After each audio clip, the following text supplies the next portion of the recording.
It's almost impossible for me to separate me as an artist from the younger me who trained to work as a costume and textiles curator and textile historian. Textile history is woven through me. I've been fascinated by textiles since I was a small child, and with textiles in museums particularly. From my teens, I dreamed of becoming a fashion designer and a costume curator to somehow surround myself with the cloth that I loved. I've never actually been either of those for too long, though I've tried them both. I spent my 20s working in other jobs in the museum sector, alongside textiles and fashion, but not wholly devoted to them. But for the last 20 years, I've been an artist and maker, with a thread of textile history running through everything that I do.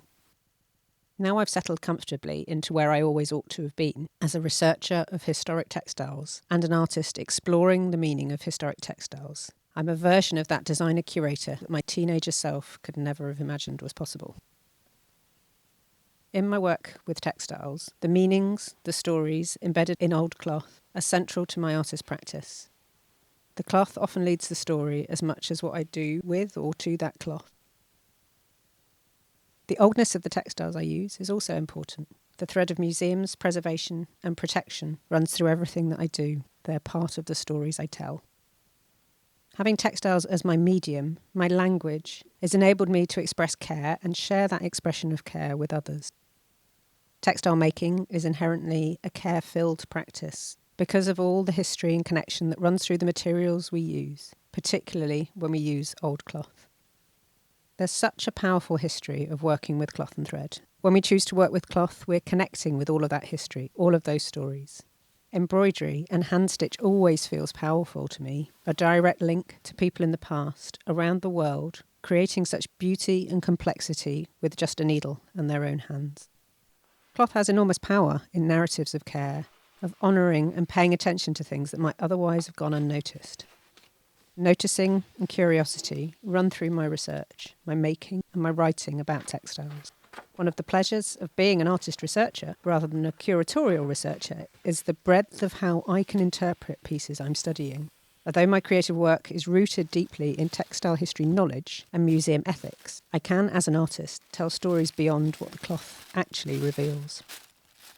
In my research and making, there are three elements that hold equal fascination: the cloth itself and the narrative it holds, the meanings I'm exploring or expressing, and then the process of making itself, whether I've made the item in question or someone else has. That process of making really intrigues me. I love to study constructed textiles, cloth that has been cut and sewn into other things, garments, patchwork, church vestments, bed linen, pincushions or purses, or cloth that has been stitched upon. I love textile objects and I love the stories of making that they hold. The process of sewing is the magic for me. Much as I love pristine, unfaded, old embroidery or perfectly preserved Victorian dresses, I'm fascinated by damaged textiles. This is all about care, or the lack of it. In my own artist practice, I'm interested in the missing, the lost, the stories that we don't have, the things we didn't even know about. I love negative space, cutting away cloth and leaving gaps and holes to tell the stories of loss and damage.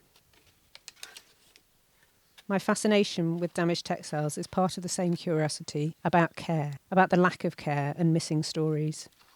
Over my many years of working with textiles, studying historic textiles in museums and in my own practice, I've learned to read cloth and the stories it holds. I've learned to read damage too. I can usually tell the cause of damage, the actions or the inactions on that cloth that have led to degradation or destruction. Through creating my own collections of intact and damaged textiles, I'm collecting stories of making. I'm the keeper of those stories, but most importantly, I'm illuminating and rediscovering those stories and sharing them so they're no longer lost or forgotten. My collections, the stories in cloth, are the embodiment of the labour, women's labour, that went into the making, constructing, wearing or caring for them. With my own collections, I'm able to study in a way not possible in museum collection. Hands-on study of old textiles is a care practice for me. I care for the cloth and the process. The absorption, the learning, and the excitement is all self-care for me. The narratives of the old cloth care for me too. Being able to do something that I love is the best kind of self-care. In the same way as sewing is a process often imbued with relaxation, mindfulness, and pleasure, studying old cloth in my collections or in museums is meditative, inspiring, and joyful. And that's why I have filled my life with it.